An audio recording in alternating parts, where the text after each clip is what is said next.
Welcome to Straight Shot Politics. Each episode will bring you in-depth discussion with experts, community leaders, and analysts who will share their insights, experiences, and predictions. From local elections to global diplomacy, we'll provide you with the tools and perspectives you'll need to navigate today's real-world landscape.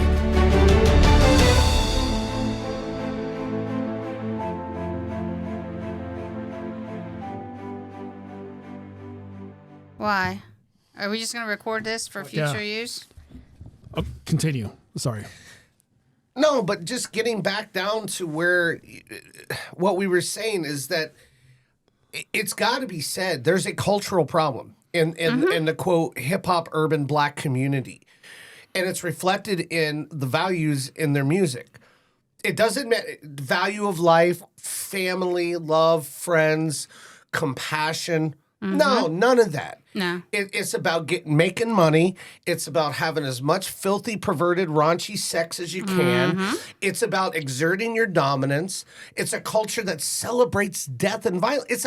It's like a death cult, and they won't. And then when you say they have a cultural problem. Oh, you're a white supremacist. You're a racist. No, I promise you, there's more than just white people who notice the cultural problem that's going on there. But with the music, though, think about it. When was it? And was it in the 80s, the late 80s, that they started labeling music with the warnings? I remember Tipper Gore did that. that. Was middle of the 80s. That was mid-80s, early to mid-80s. Snyder from Twisted Sister even went to Capitol Hill and testified for that stuff, and that killed his career. Well, they said... if you go back and watch that, and you'll see bands like Motley Crue going, "Are you kidding me? We couldn't thank the Council on Family Relations or whatever it was and Tipper Gore go, that was the greatest thing. We sold 10 times more records once they put on that parental advisory label because that's what kids wanted because they wanted to piss their parents off with it, right? Exactly, yes. So, I mean, didn't you at some point, Mike, didn't you just there was that, anti-authoritarian streak we all go through as teenagers and young people where it's I want to play the stuff that's going to piss mom and dad off the most. Call me the nerd, but I would piss them off no matter what. So I just kind of went with it. I'm like, whatever. I don't give a shit. Okay, so we started this conversation because I was talking about a chat I have with my son who is about to turn 20. Right. He's like, Mom, what year were you born? I said 1971. He's like, dang it, you got to be a teenager in the 80s. That was the best decade. And then a young adult in the 90s. How awesome was that? And I'm thinking, I don't know. I said, the only thing I can think of that really was the greatest thing about growing up in the 80s is we did not have the internet and social media. Oh, what it's done psychologically to destroy kids when the only validation, and again, this ties back into that hip hop rap culture. Yeah. That your only validation is to get what they call cred or whatever, to have, clout, internet clout. That's the big word now, clout. Yeah. Mm-hmm. But that goes back to the devaluation of people where your own internal intrinsic value is based off of whether, can I post something that people are going to really like, and then that'll validate me. Mm-hmm. That's really sad and psychologically damning, especially to young women. It is. Well, it's they look at how many likes they get, how many clicks. And that's what tells them whether or not they're a good person or whether they're doing anything right in life, which is absolute nonsense. And it's not focusing on, in a similar way in the 80s, we got it from the magazines. Girls, I'm talking about, Cosmopolitan, Glamour, and stuff. We all wanted, if we didn't look like the women that were on those magazine pages, we were nothing. See, that's a difference between men and women, or boys and girls. Girls actually read the articles. I mean, we didn't, You actually took some knowledge from that. We were just Yeah, next, dude, trust me. I mean, I If I can like get the pages not to be stuck together. Exactly. Right. Exactly. Yeah. dude, let me tell you something. I have no idea what the Sears catalog said, but definitely the brassiere section got a lot of looking at when I was about 12 years old. Yeah. Pretty much. Yeah. But what we didn't know. Never quite figured out what Victoria's Secret was. Yeah. Now, what is that? What is Victoria's Secret? I had no idea what Victoria's Secret was. They would It's never tell actually you. an old creepy dude in Ohio. Is Pretty what it much, is. yeah. Les Wexner, Yeah. the pervert. Has a big house and Right. There's a song out there right now. It's my daughter likes it. My second grade daughter. It's called Victoria's Secret, and because I figured out Victoria's Secret, it's an old guy that lives in Ohio Oh my gosh. and Wow. talks about creating body image problems for young girls because if you don't fit in, if you don't have 38 double D's and a 26-inch waist and a big old bubble twerky butt. Then you don't count. You're not valid. Again, this goes back to the validation. People, so whether like Mike, whether your validation came from the things you did for yourself, whether it was your military career or having fun playing a cover band or whatever it is, you did those things for yourself. That is what gave you validation, not having to look out and try to have other people. You did those things for you because that's what you wanted. You didn't do what you thought other people wanted you to do. correct. Well, and Yeah. that's what. I mean, I can't think of, and that's a part that either because I'm weird, but people don't feel that way nowadays. What is it that we lost? I'm not a parent, so what is it that we lost? I'm not sure how to. I've got a stepson, sort of pseudo, who kind of listens to me a little bit, but I can't smack him around like a real kid. So what is it about, having a child and passing that along? What knowledge did the more recent kids didn't get that we did?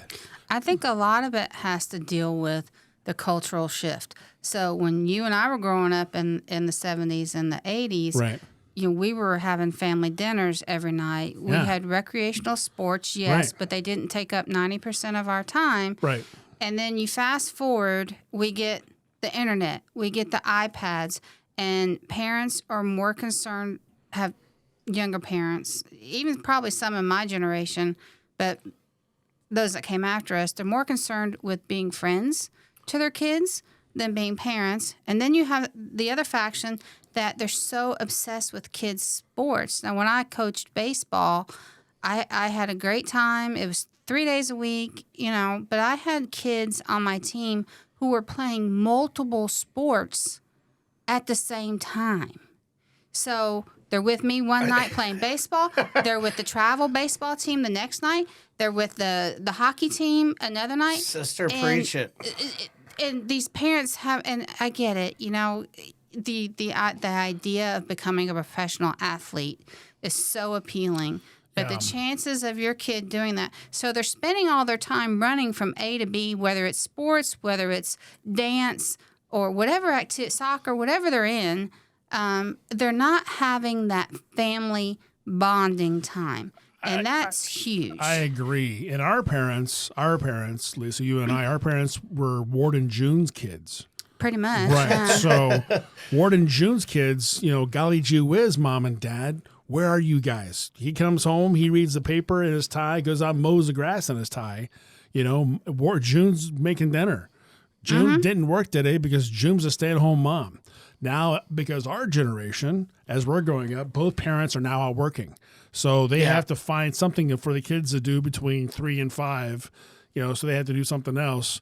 All of a sudden, there's this cool thing called Atari, and they have Atari. They have the video games and those sort of things, Pong, all that kind of cool stuff. I mean, my God, nobody under the age of 40 knows anything what you're saying right about now. Probably not, yeah. I remember getting an Atari. I was my brother was 5 years older than me, and I was, I think, 10 or 11 when Atari came out. Right. They gave him one, and he kept it in his room, and I kept sneaking in there when he wasn't home. So finally, Mom and Dad gave up, and they bought me my own one, and I played it so much it just completely wore out. But in hindsight, I went from being a kid who you couldn't keep in the house But I was outside. I was such a tomboy. I was either on my bike or yeah. I was with the boys in the neighborhood playing flag football or basketball, whatever sports season it was. You could not keep me in the house until I got that damn Atari, and then you couldn't get me out of the house.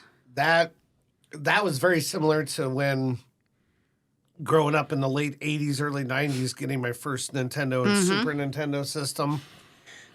And now it was weird. I was able to balance this. Like, I was always an outdoor because I love to go out and play sports with my buddies. I was the kind of guy, like, I'd go walk down, half a mile down to the neighbor's house. We lived out in the country. Half a mile down to the neighbor's house, play basketball, do whatever. And then, the old, when the street lights come on, you go home kind of a thing. Eat dinner, and that was it.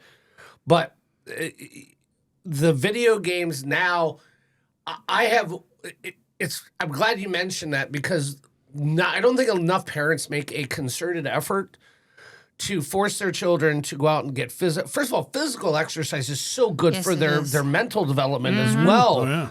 You need to get out there because you learn things. And we've got these helicopter overprotective parents now. And I'll just say it's mainly white liberal women who do this. Like, the kind of women that, like, they take their kid to the playground, and if they're going to get on the jungle gym, make them wear a helmet. And it's like, I used to hang upside down 10 feet above the ground on monkey bars, and if I fell on my head, oops, I guess Exactly. But you know what? Those battle scars and getting dirty and just that kind of stuff, we coddle people now to the point where parents almost feel more inclined. Oh, well, at least if he's in there playing video, blow him up, kill him, shoot him in person games that can turn him into a psychopath. At least he's home and he's safe and I know where he's at. That is such crap. And the other thing that people don't realize is that free play, using the imagination, is so important. So vitally important. I mean, we would play, oh my gosh, Cops and Robbers, Dukes of Hazzard. I'll say Cowboys and Indians. Cowboys and Indians. Exactly. I mean, we would just all kinds. And at recess, it was Red Rover, Freeze Tag. Just. Listen. I'm going to say this, and I please don't anybody be offended. But we played a game when I was growing up, and it was literally called Smear the Queer. Does this mean that I want to go around and physically hurt? Basically, you would throw it was like a rugby scrum. Whoever had the ball, everyone ganged up on him. Oh, yeah. That was we did that too. And no way did we even associate that with loathing or hating anybody who was gay. That was just the name of the game. Now, though, you'll have people say, "Oh, that is violent. That language is in of itself violence." No, it's not. Language is not violent. Unless you're actually saying, go shoot somebody. Well, right. If you're actually openly advocating for violence, that's a different story. But I just think culturally, kind of how this whole thing started, it's just really kind of out of... Well, and it's out of control in the sense that, like, I feel like you're you guys are Gen X. I'm an old millennial. I'm kind of what they call a Zennial because I got a lot in common with the younger Gen X crowd and the very old millennial crowd. But the one thing I have tried to do with my kids is I always encourage them to play, use their imagination. I understand they're going to want to play video games. Yeah. But my wife and I, we're not Luddites. I mean, we are not Luddites. But I'm going to tell you right now, my kids will not have an iPhone for... My son's 11. He wants an iPhone. No, you're going to be about 15 or 16 before you get an iPhone. Yeah. And I don't care. Cry. But everybody at school has one. And what happened?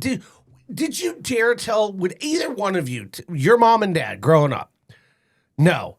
If they said no to you and you push back and go, that's bull crap, I'm not listening, give me that. You wouldn't do it because, my God, when my dad or mom spoke, it was the word of God. Oh, I did it once. Pretty much what it was. I'm not going to... Yeah, my parents don't listen to this podcast, so we're good to go. But it depends on what it was. If it's one of those things where... If I talked back to my parents... That, yes. My daddy took that belt off of his pants. Yes. And that belt, I couldn't sit down for a week. If they try to use technology against me, that was a non thing. That was like I worked around it, Right. But things like that, talking back. I did that to my so my son, when he got into, I guess, middle school, maybe ninth grade. So I put this program on his phone, an app that would tell me when he was getting on Snapchat or whatever, and it would block certain. You know how he figured out how to get around it? How? He kept factory resetting his phone. That is so freaking clever. It would never even occur to me. Me neither, but yeah, that's what he did. I kept looking at, because I'm looking at why am I not getting the data? And he finally admitted to me what he was doing. And I'm like, I can't win. So I just actually one time I got so mad, and he did something so egregious, I literally grabbed a hammer and I smashed his phone with it. Okay. Wow. And he went without for quite some time. But it's true. One time when he was in 6th grade, he got in trouble, and he just was spending all his time on social media. And I physically took the phone away. I'm like, you go out and play with your friends. And within a couple of days of that, he was spending more time with his friends than on the computer. The change in him was just tenfold. And this brings up another topic that I wanted to talk to you about. Sure. So there was just the lawsuit against YouTube and Meta, which in California, this young lady claimed that they were responsible. She was spending 16 hours. Now, I'm not disputing anything she said. And that she won. She was awarded $3 million. Of course, they're going to appeal, right? However, here's my dichotomy on this. Yes, I think the people that design YouTube, Meta, Instagram, all that, they have designed it to be addictive. Oh, sure. Just like when the tobacco companies added more nicotine, right? But are they really responsible? Or is it the parents who let their kids be on their phones and their computers 24/7? This goes back in when they start taking sugar out of Kool-Aid conversation too, right? Yes. So they took sugar out of Kool-Aid. You couldn't sit there and dump the whole, seemed like a bucket of sugar into the Kool-Aid, watch it kind of mix and kind of neat, and drink the whole gallon yourself, and then you had energy for at least an hour before you crashed, right?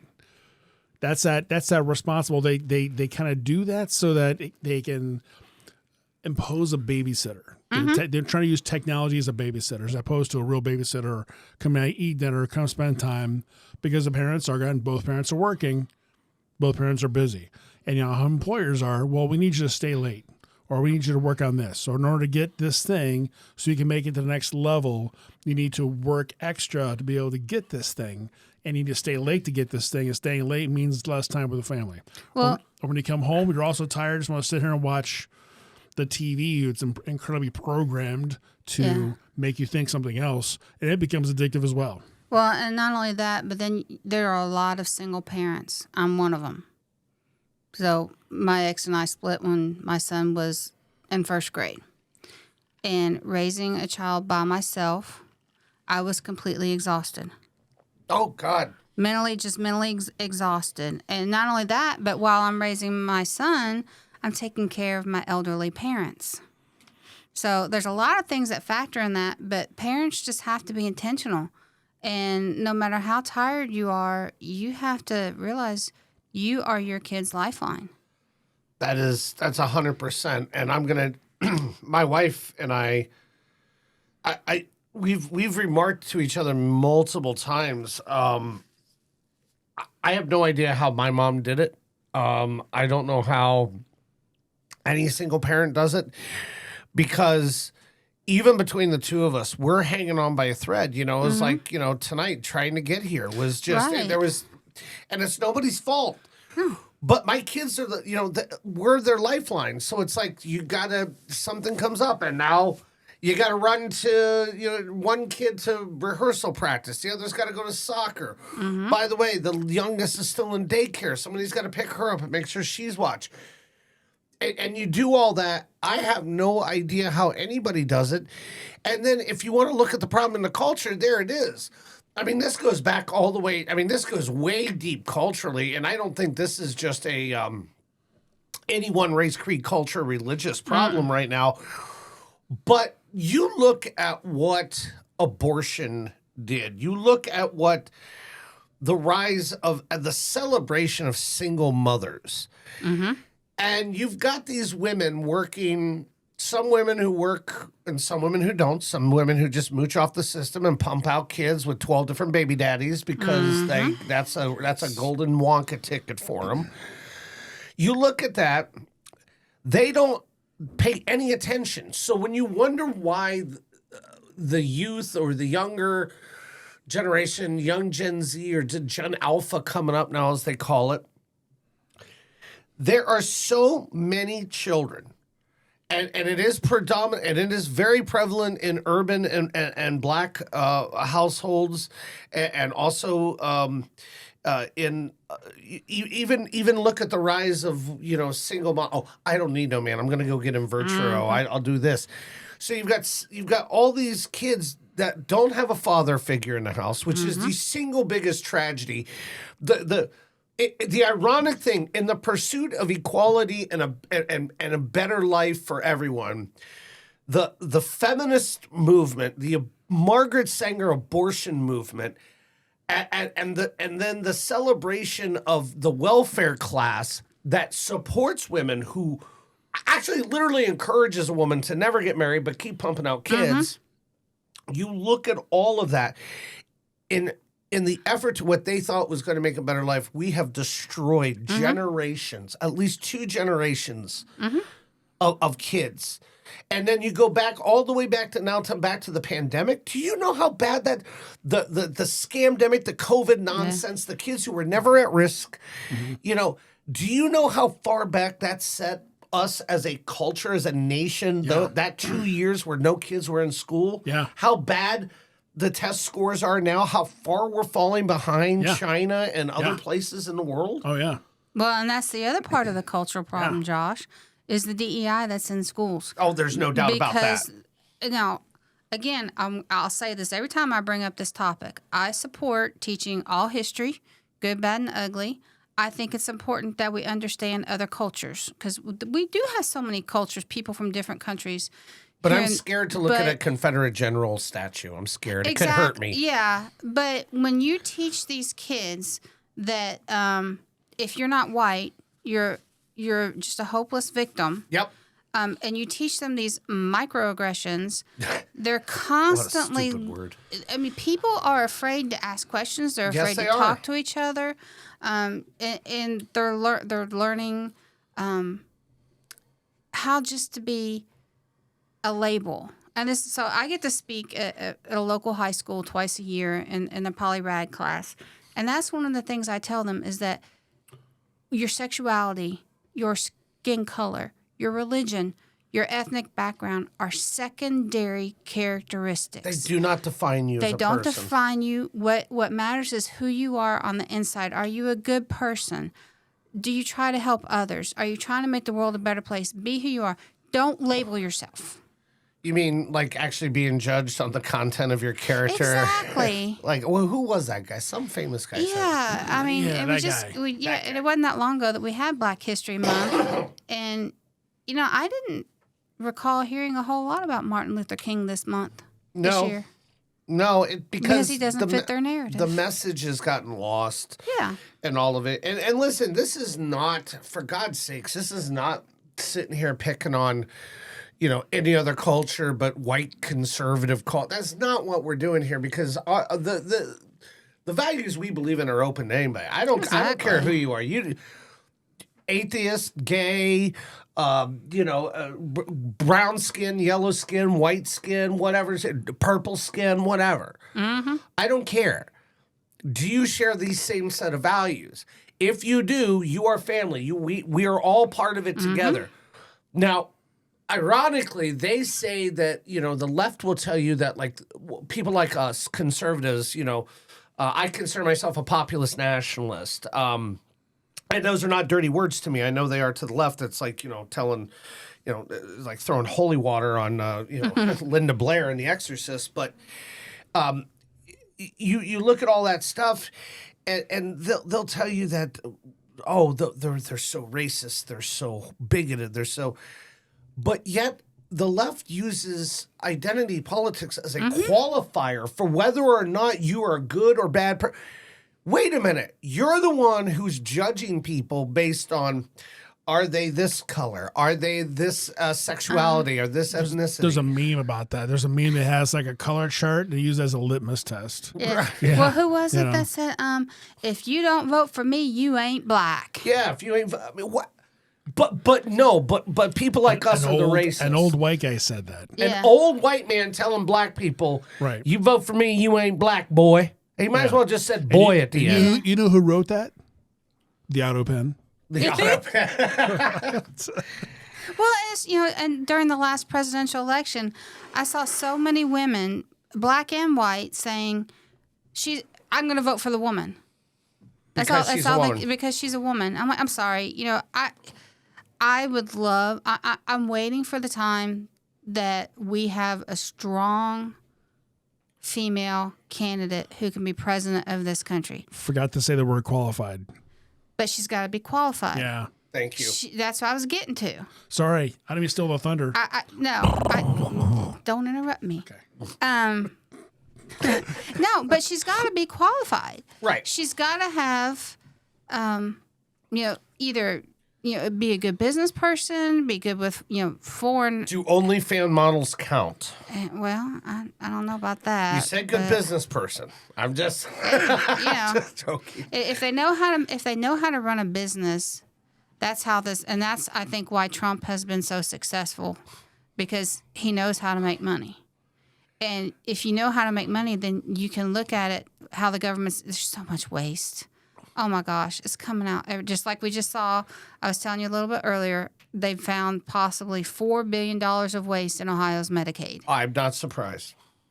That's Just it? in Ohio. That's it? That so far. Yeah. I actually thought it'd be a little higher too. Oh, I'm sure. I really did. I'm sure when it's finally said and done, yeah, it's going to be. What was I gonna? Oh, the when you're talking about like stuff like that, I found out. You look at some of the things that are going on right now within Ohio. Mm-hmm. And you look at also on a national level. Just look at the things that are happening right now. It feels like things are sort of everything is being laid out on a purposely, and it's kind of nervous, and it makes me a little nervous.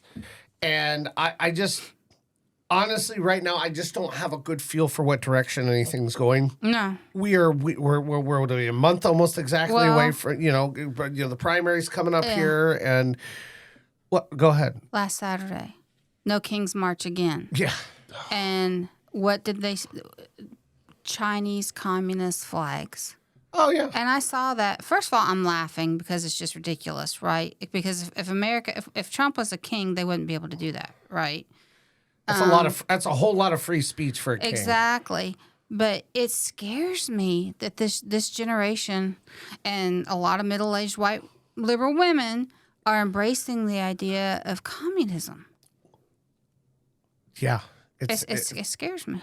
Yeah. Well, hey, at least they can't get upset because Trump's first two cabinet firings were both white women. White, good-looking white women. White, straight women. Yeah. Straight, white, good-looking Yeah. women. So, bye Pam Bondi, bye Christine Nome. Yeah. So, yeah, well, he's such a racist, firing all those white And ladies. misogynist. Yeah, definitely. But, one of them's already been, Chrissy Nolan's been replaced by a man. So I'm waiting for somebody to say, why didn't he replace her with a woman? He needs to replace Pam Bondi. Our new attorney general should be a handicapped lesbian woman of color. I think that checks enough boxes. Yeah. There we go. That's the state of our culture, isn't it? It is. You know what? I just heard that Alice Cooper replaced his guitar player that was Nita Strauss before. Yeah. And he hired her because she's hot and she's blonde, Yeah. plays well. She can also play a hell of a guitar. Yeah. He replaced her with a white blonde woman. Which is funny. I mean, because Nikki Strauss is about to go have a child, so, Right. Yeah, so he replaced her with a white blonde woman. See, that I always we knew go. Alice Cooper was going to be the cause of all of our cultural issues. Yeah, there we go. All right. All right. This has been great conversation, It guys. has. Enjoyed it. been Yes. awesome. Save our Yeah. culture. Save our culture. Save our culture. Follow us on Facebook, YouTube. Like us. Share us. Give us a hug if you see us. Yeah. Yeah. Tell us what you Except think. tell us what you're doing first because it's kind of funny. You might get shot otherwise. You might. Oh, my God. This has been Straight Shot Politics.